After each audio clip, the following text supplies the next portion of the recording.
पुण्यातील कोंढव्याला भाजप पदाधिकाऱ्यानं पाकिस्तान म्हणून संबोधलंय। कोंढवा परिसराला पाकिस्तानचे कराची असं संबोधलेलं आहे। सोशल मीडियावरती भाजप पदाधिकाऱ्याचा व्हिडिओ आता व्हायरल झालाय। कोंढवा पोलीस ठाण्यामध्ये या संदर्भात गुन्हा दाखल करण्यात आलाय। भाजप पदाधिकारी सातत्यानं कोंढव्याला बदनाम करताय असं प्रशांत जगताप म्हणताय। भाजप पदाधिकाऱ्यांवर कारवाई करावी असंही प्रशांत जगताप यांनी म्हटलंय। काँग्रेस नगरसेवक प्रशांत जगताप यांनी मुख्यमंत्र्यांकडे या संदर्भात मागणी देखील केली आहे।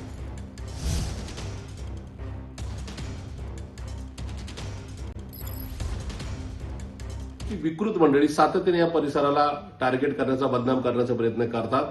प्रत्येक भागाला काहीतरी वेगळं महत्व असतं, पण कोंढवा परिसराचं नाव बदनाम करण्याचं काम सातत्याने भाजपची मंडळी करतात, हा आमचा थेट आरोप आहे। या ठिकाणी अशा प्रकारच्या कार्यकर्त्यांना या ठिकाणी जास्तीत जास्त कठोर कारवाई व्हावी। त्याचं कारण आहे की या ठिकाणी कुठेतरी पुण्याला, महाराष्ट्राला, भारताला दोन भागामध्ये विभागण्याचं महापाप हे भाजपची मंडळी करतात।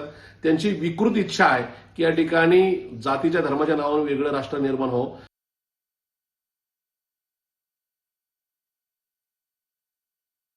त्यांच्या कोंढव्यामधून लाईव्ह देतोय आणि कोंढवा हे पाकिस्तान झाले, अशा पदाधिकाऱ्यांवर काय कारवाई करणार आहे, त्या संदर्भात गुन्हाही दाखल आहे। कितपत योग्य आहे पुण्याला बदनाम करण्याचा प्रयत्न भाजपकडून केला जातोय? मला ऍक्च्युली ह्या संदर्भातली माहिती नाहीये, पण असं जर कोणी भाजप पदाधिकारी म्हणत असेल तर निश्चितच कारवाई नाही, मीच बोलावून आमचे भाजपचेच लोक आहेत, बोलावून त्यांना त्यांचं काय म्हणणं आहे ते त्या संबंधी ऐकून घेईल आणि त्याच्यामध्ये पण जर अशी काही सत्यता वाटत असेल तर ती निश्चित तुम्हाला दोन भाजप मी अजून तो व्हिडिओ पाहिला नाही, परंतु त्या ठिकाणी जर तशा प्रकारचं वातावरण असेल, त्याच्या मागची भूमिका आहे, का केलाय हे समजून घेऊन यावर भाष्य करणं सोयीचं ठरेल।